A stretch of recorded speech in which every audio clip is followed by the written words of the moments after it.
Welcome to week 2 summary of the online course Fundamentals of Electronic Materials and Devices.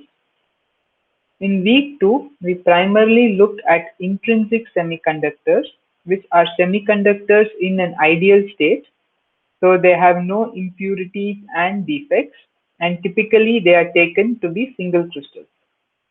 We use silicon as an example. Silicon, we saw earlier, belong to the group 4 of the periodic table.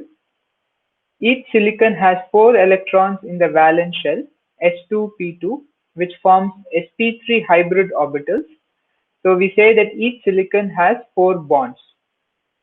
We also saw earlier, this leads to a band picture where we have a full valence band and an empty conduction band with a band gap separating both of them. When we take an intrinsic semiconductor at 0 Kelvin, there are no charge carriers simply because the valence band or Vb is full, while the conduction band or Cb is empty. As we increase temperature, we have thermal excitation and electrons from Vb move on to the conduction band, just Cb. So at any temperature, we have electrons in the conduction band. When an electron moves from the valence band, we essentially create a vacancy.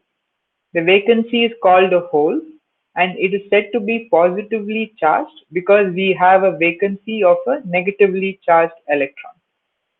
In an intrinsic semiconductor, the concentration of electrons is equal to the concentration of holes, and it is denoted by N subscript I, which is called the intrinsic carrier concentration. So in a semiconductor, we have electrons in Cb, holes in Vb. When we now apply an electric field, the electrons tend to move opposite to the electric field because by convention, field always goes from positive to negative. Holes, which is the electron vacancy, tends to move in the direction of the field. So electrical conductivity in a semiconductor is because of electron motion in the conduction band and hole motion in the valence band. As these electrons and holes move, they tend to scatter from the lattice, and the ease of movement is given by the electron mobility, which depends upon the scattering time and the effective mass of electrons, and hole mobility, which depends upon the scattering times for holes and the effective mass of holes. Again, I wish to reiterate that the electrons are moving in the conduction band and holes are moving in the valence band, and mu has of units, meter square per volt per second, or if you want, centimeter square per volt per second.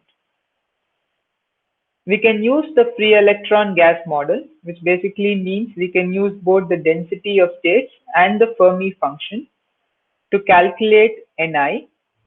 Ni depends on two pre-exponential terms, which are nothing but the effective density of states at the conduction band minimum and valence band maximum. But more importantly, Ni depends exponentially on the band gap of the semiconductor.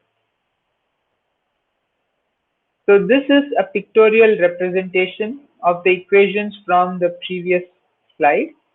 So we have the density of states. Remember, this is the free electron gas model. So G of E increases as square root of energy. You multiply this with the Fermi function, and that gives you the electron concentration in the conduction band and hole concentration in the valence band. And most of the electrons and holes are concentrated very close to the band edges. For an intrinsic semiconductor, we saw that Ni depends exponentially on the band gap. Temperature also comes both in the exponential term and in the Nc and Nv term, and we can show that Ni, in the case of a semiconductor, increases with temperature because T here comes in the denominator, which means electrical conductivity, which is nothing but Ni times E multiplied by the mobilities of the electrons and holes, also increases with temperature. So this is the biggest difference between semiconductors and metals. In metals, sigma decreases with temperature because we have more scattering, while in semiconductors, sigma increases with temperature because the carrier concentration increases with semiconductor. We can also calculate the Fermi level position in the intrinsic semiconductors. These numbers are usually given with respect to the top of the valence band, and as you can see, the Fermi level is very close to the center of the band gap. It is slightly shifted from the center simply because the effective mass of the electrons and holes are not equal. So intrinsic semiconductors are those that are pure with no defects.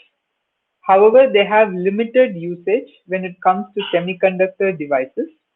So in week 3, we will see what happens when we try to modify the properties of intrinsic semiconductors by adding specific dopants.